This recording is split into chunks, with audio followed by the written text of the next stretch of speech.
हमने देखा था कि अगर सपोज जो सेकेंडरी टर्मिनल्स है, आपका सेकेंडरी सर्किट है, उसके साथ हम एक एक्सटर्नल सर्किट को कनेक्ट कर देते हैं, तो वहाँ पर एक एक्सटर्नल इंड्यूस्ड ईएमएफ प्रोड्यूस हो जाता है।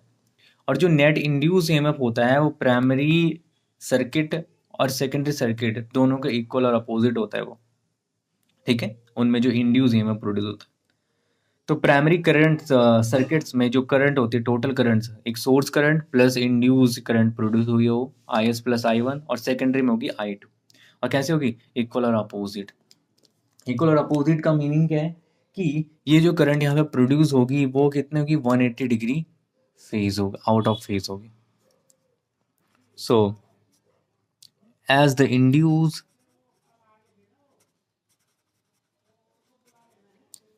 EMF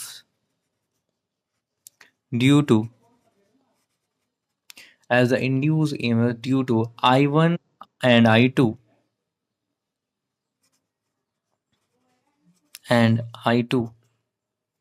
always cancel each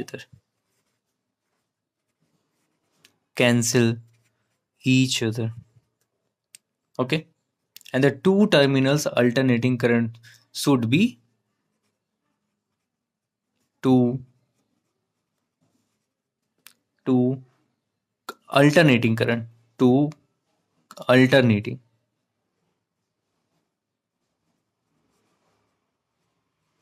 This is alternating. Two alternating currents should be 180 degree out of phase. 180 degree out of phase, ठीक है। और जब I2 इन फेज होगा तो E2 आपका कहलाएगा purely resistive circuit. Also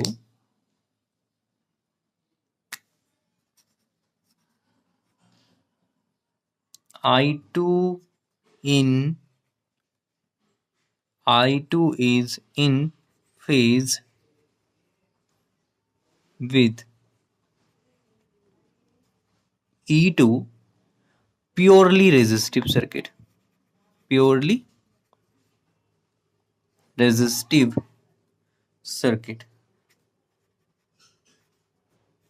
resistive circuit कहलाएगा तब।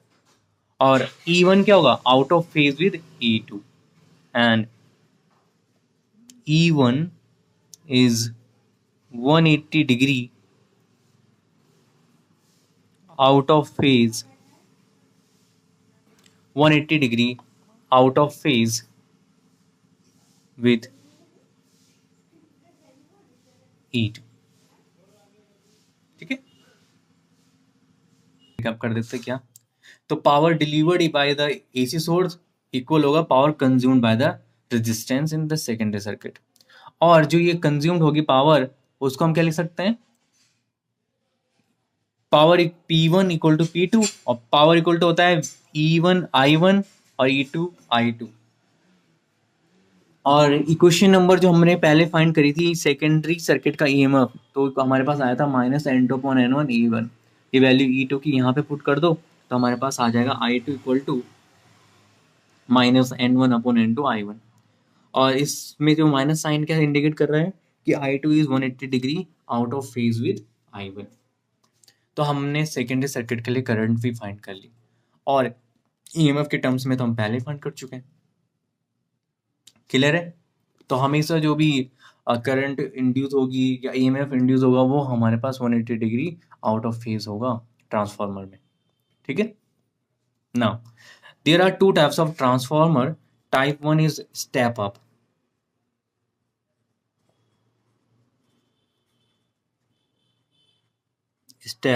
और secondary is step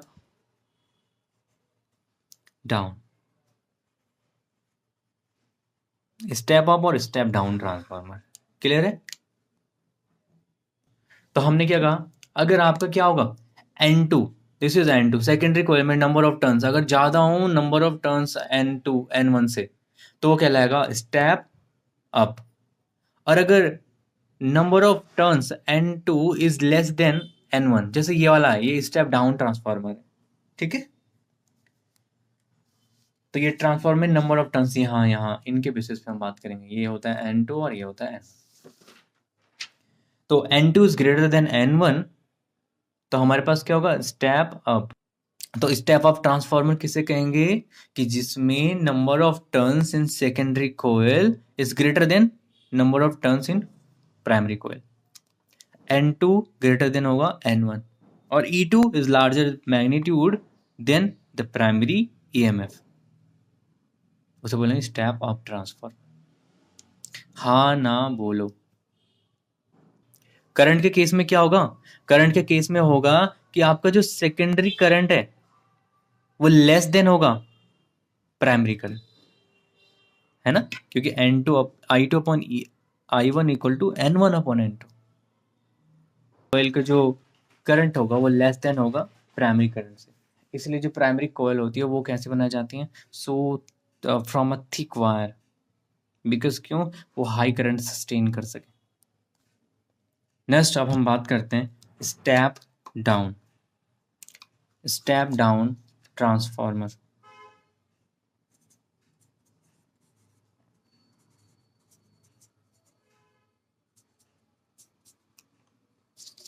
step down transformer,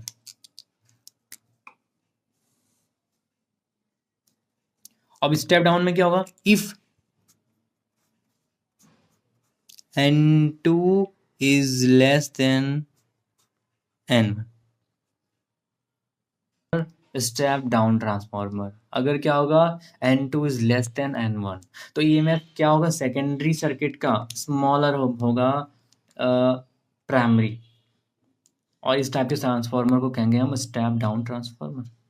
और जो करंट होगी सेकेंडरी करंट, वो क्या होगी, मोर देन होगी प्राइमरी करंट से, इसलिए जो हम वायर यूज करेंगे सेकेंडरी में वो कहाँ पे होगी, कैसे होगी, थिक वायर होगी, बिकॉज वहाँ पे क्या होगा, हाई करंट्स होगा ना उसके पास सेकेंडरी करंट में। तो इस तरह से इस बेसिस पे आपके बनते हैं स्टेप अप और स्टेप डाउन ट्रांसफार्मर। अब स्टेप अप होता क्या है कि अब हम एक और वर्डिंग में यूज भी कर सकते हैं कि स्टेप अप क्या करते हैं, लो को हाई में चेंज करते हैं, और step down high AC voltage को लो वोल्टेज में चेंज करता है ना। जो हम ग्रेटर देन या स्मॉलर देन कह रहे हैं, किसके बेसिस पे कह रहे हैं, वो चेंजिंग के बेसिस पे कह रहे हैं। एफिशिएंसी क्या है, ट्रांसफर ऑफ अ ट्रांसफार्मर, कि जो ऑर्डिनरी ट्रांसफार्मर होता है उनमें सम लॉस ऑफ एनर्जी होती है, किसकी वजह से, एक तो प्राइमरी रेजिस्टेंस की वजह से, हिस्ट्रीज इन द कोर, और eddy currents in the core, ठीक है। और वो से कहते हैं एफिशिएंसी ऑफ अ ट्रांसफार्मर, जो एनर्जी लॉस होता है। तो efficiency of a transformer is equal to होता है output power divide by input power, कि आउटपुट में कितना पावर कंज्यूम्ड हुआ और इनपुट में कितना पावर डिलीवर्ड हुआ, उनका रेशियो वो कहलाती है एफिशिएंसी ऑफ अ ट्रांसफार्मर। तो एफिशिएंसी का मीनिंग क्या है, कि अगर एफिशिएंसी इक्वल टू 1 आता है, आउटपुट पावर और इनपुट पावर सेम आ जाती है हमारी, तो हमारे पास एफिशिएंसी आ जाएगा, वो कितना आ जाएगा, 1। इसका मीनिंग है कि हमारा जो ट्रांसफार्मर है वो गुड है, कि उसमें कोई भी लॉस नहीं हो रहा है पावर का। बट ऐसा ट्रांसफार्मर बनाना पॉसिबल नहीं है, कुछ ना कुछ उसमें क्या रह जाता है, कुछ ना कुछ एनर्जी लॉस हो ही जाती है, एफिशिएंसी हिस्टैरिसीस लूप की वजह से, एडी करंट्स की वजह से, और प्राइमरी रेजिस्टेंस की वजह से। तो जनरली जो एफिशिएंसीज होती हैं ऑफ द ऑर्डर, उनका ऑर्डर होता है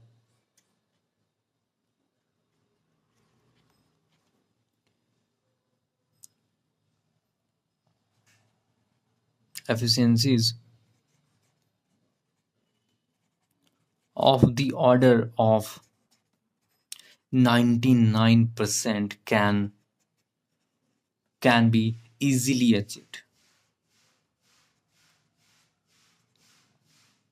Easily achieved. Okay. So primary resistance, hysteresis in the core, और ये सब आपने पहले भी पढ़ चुके हो, eddy currents. So generally efficiency को डिनोट करते हैं ईटा से। Eta is denoted as efficiency of a transformer. Eta what is the pronunciation? Eta.